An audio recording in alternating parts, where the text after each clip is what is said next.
welcome to Voices of Innovation, brought to you by the College of STEM.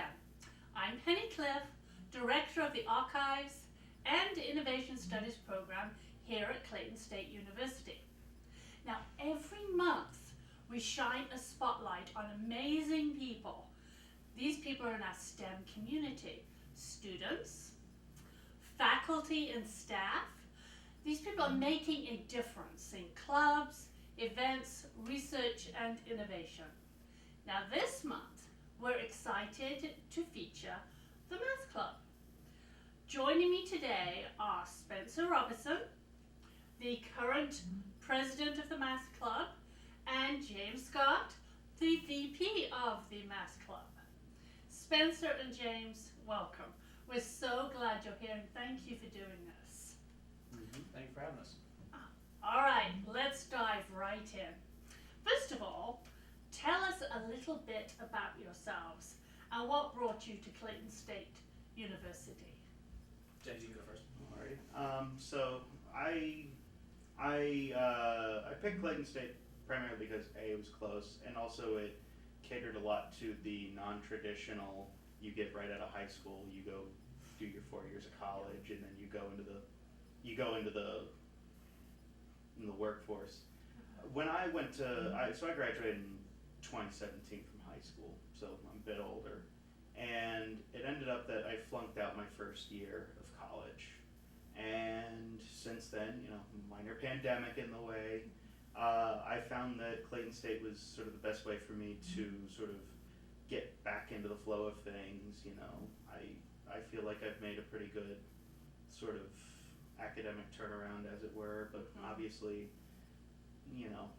once you're actually in a position where you can, like, okay, I'm not going to be struggling in my classes, I ended up, it was like, well, let's look at clubs, and I ended up with the Math Club, which I've found to be particularly enjoyable thus far. Yeah, I like that you're having a brand new start. It's like this didn't kind of, bring you down. It's like, well, I'm going to start over again. Mm-hmm. So I like that. So what about you, Spencer?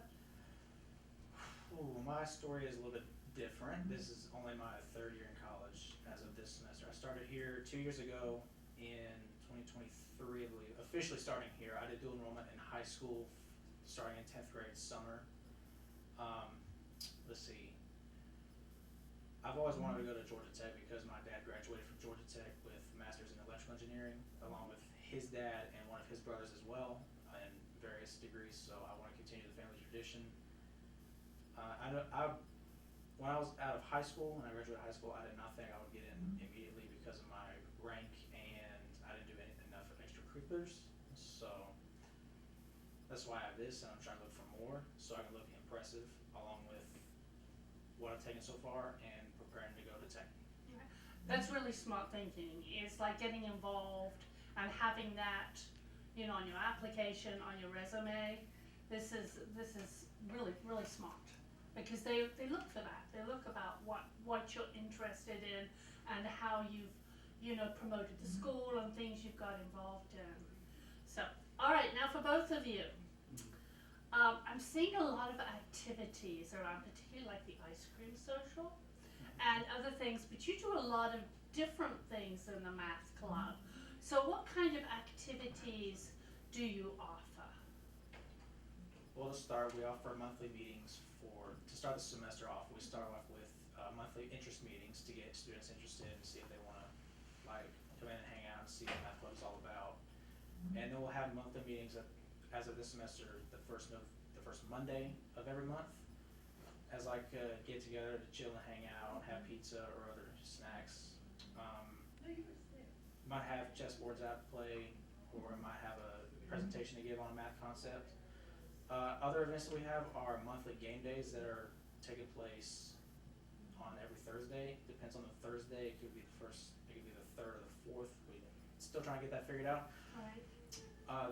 We do have our first game day next Thursday, right before Halloween. It'll be Halloween themed. Fun. So it'll be just like a normal game day, except there might be extra, come play us and see if you can beat us. If you can, you get some candy, like that kind of event. Sounds good. Okay, where would those interested in the game day come?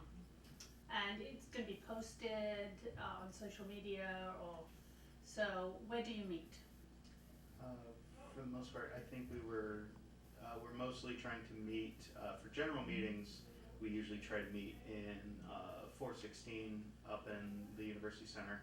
But for game day, we've been mostly trying to secure a spot on Main Street, up on the second floor, to see what we can't do. I know that for a lot of these games, it's something where it might be too much of a time commitment for some students to, because if it's like 12 to 2, that's when the bulk of kids are at classes. So it's something where we're working on trying to expand, like when we can be available as much as we can, because ultimately right now math club's in a bit of a rebuilding state. Okay. Yes, we are. We try to do games from 12 to 2, hopefully 12 to 3, 12 to 2. so we can get the students coming out of class and those coming in, try maybe stop by beforehand if they're early for some reason, and then maybe play a quick game or two. Yeah, it's like a chill before class kind of thing.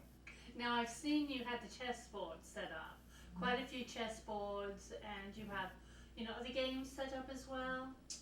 We have checkers as well, not frequently as played as chess is. We also have Rubik's cubes, but we're trying to expand on more games to add that would be quick and chill free instead of like long games like Monopoly or Scrabble or something like that. Right. Something that's quick and like a burst of joy or something. A burst of joy. I like that, particularly if you win. Exactly, yes.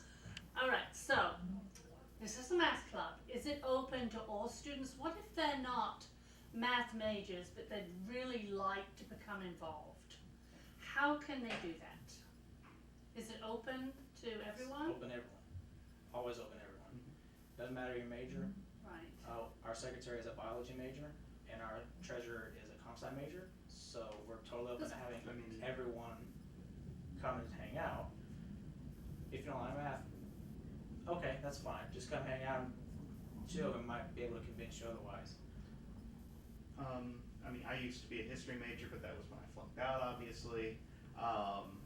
So it's something where there's a little bit of everything for everyone. I think a lot of students tie up the discipline of math to be only academic, if that makes any sense. Like it's something where it's not I have to do my calculus homework. No, I have to sit here and do this and do this. When it's like, the average tradesperson, if they're, say, like working on a road or something, they have to learn some amount of calculus on the job, That's true. Something like where with asphalt, for example, there's a certain thickness, but it comes out, they extrude it out on the surface as a liquid, but it's in a hopper. You could say, well, okay, that's a related rate problem, but it's something where once you take that and put it onto a piece of paper, then it's math. It sucks, but it's something more like a Rubik's cube. There's a lot of math involved in it, a lot of really high-level math involved in it, but it's something that you can fiddle with for a couple hours and be like, okay, well this does this. Let me see what I can't do. That kind of thing. And I think mathematics is less about sort of finding the solutions to equations or showing how this works, but just saying like, okay, rather than say, okay, well what does 0 equal? Something where you can say, okay, well why does this logic work out the way it does? And that's something that I don't think gets highlighted very often with math, is sort of the connection between logic and math itself. And that's something that I feel that as the math club, that's something where we really want to hammer that down more than anything else. Is like, it's not just about equations, it's about the logic. And I like how you used real world examples. For example, my husband graduated with a business degree, but then he was working with the DOT and he had to use math. Talking about asphalt, you're talking about asphalt, and I'm thinking many jobs, math plays a part. I like that. So you talked a little bit about that. What are some of the benefits? What benefits would you say to students who are interested in joining the math club? What benefits do you have? You could say, okay, you join the math club, this is how it will benefit you, and this is how, you know, you can benefit others by joining this club or participating in this club. I think a huge part about joining the math club isn't necessarily about the underhanded, like, oh, I can get help with my homework. You can go get help with your homework just about anywhere. Right. And you don't even have to use AI for it. Right. You really don't. But what you could say is, you know, okay, well, what if I join and, you know, hey, there's a bunch of people who have an interest in math, and say you're a chemistry major or a biology major or something of the, you know, something that's STEM related. Right. There's going to be people there who maybe don't have the exact same talent set that you might have, where you might be good at doing chemistry, but you might be bad at, say, your computer science class that you have to take as an elective. Well, there's probably a computer science major in there. And there is. We have one in our officers currently. And so it's something where I feel like by joining the math club, you also get access to a sort of a clique of, you know, students that are more multifaceted than, say, going and studying with just with your classmates in class, where they're all learning the same thing, but you might see another perspective on it. For example, math and physics classes, specifically calculus and physics classes, kind of approach the problem at the exact opposite angle and kind of meet each other almost in the middle, and then you go, oh, okay, well, that's why that works. That's why that works. Okay, that makes sense. That kind of thing. Right. So by joining the math club, I think you also get a lot more perspective on sort of the mechanics of math. Right. That makes sense. And plus you get the networking, you get the support, you get the collaboration, you get friendships. So how would someone contact you if they wanted to join? I know some people who are watching this are probably thinking, students are watching, oh, there's something I want to become involved in. So how would they contact you? Are you online? Do you have like an email account? Or Well, everyone has a student email account. a student of email course. account, right? I think that would be the best way to reach out is email. You can also reach out through Teams, because I actively use Teams for my classes and my learning assistant class that I'm Right. helping out with. You can also just stop me in the hallway and ask about math club, because Right. I'm usually up there almost half the day anyway. So I'm also in the chemistry building, Right. the LDSC. I'm also always there because of my chemistry minor. So yeah, just ask, reach out, see what you can do. Yeah. You have a faculty advisor? Dr. Raridan, 4th floor, I believe it's what, 426? Yeah. Right. 426.